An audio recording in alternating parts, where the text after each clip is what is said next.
And Dr. Whittaker, thank you for being an inspiration to me.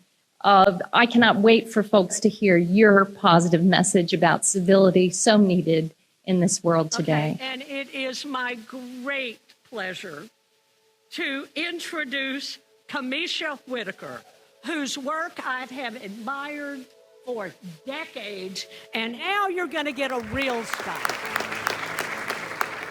We've heard quite a bit already about the life, the work, and accomplishments of Dr. Bethune. And for the remainder of the week, I imagine we'll hear quite a bit more. The occasion is certainly historic, with a statue of her representing the great state of Florida now in Statuary Hall. But why does all of this matter? Why does it matter?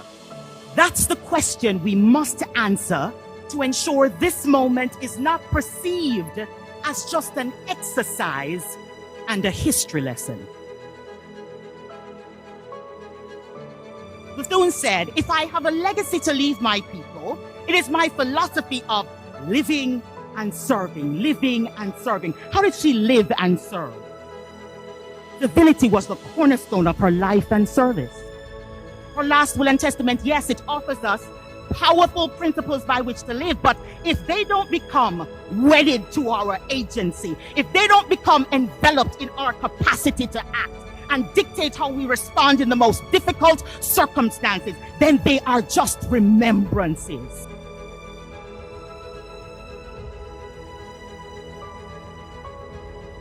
The daughter of former slaves who rose to prominence in the United States in the 20th century as a standard bearer of the pre-civil rights movement, counseled United States presidents, you've heard, mentored the great theologian Howard Thurman, organized women, stood up to the Ku Klux Klan, built businesses, and established a school to meet the needs of young people who otherwise were denied an education.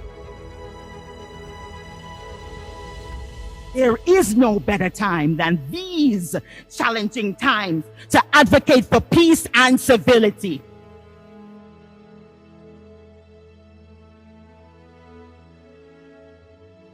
What's your agency has gleamed from the life of Mary McLeod Bethune, from her legacy? Because if we sit here today and we just soak up historical facts, but we don't glean anything to have transformation in our lives, then her legacy doesn't endure through us. Becoming a civil citizen of the world and allowing our agency to be rooted in civility doesn't mean we turn a blind eye to rude, obnoxious, injustice, unjust behavior. What it means, though, is that we choose to reflect Bethune's legacy by intentionally responding in a way that could potentially diffuse the intensity of the uncivil exchange and create a better path forward.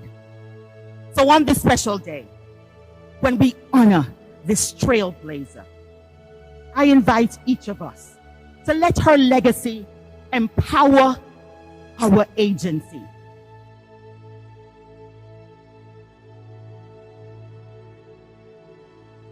May our agency, our advocacy, our character even, be defined by how we engage in civility in the face of conflict and controversy for the advancement of global citizenry, the Mary McLeod Bethune way.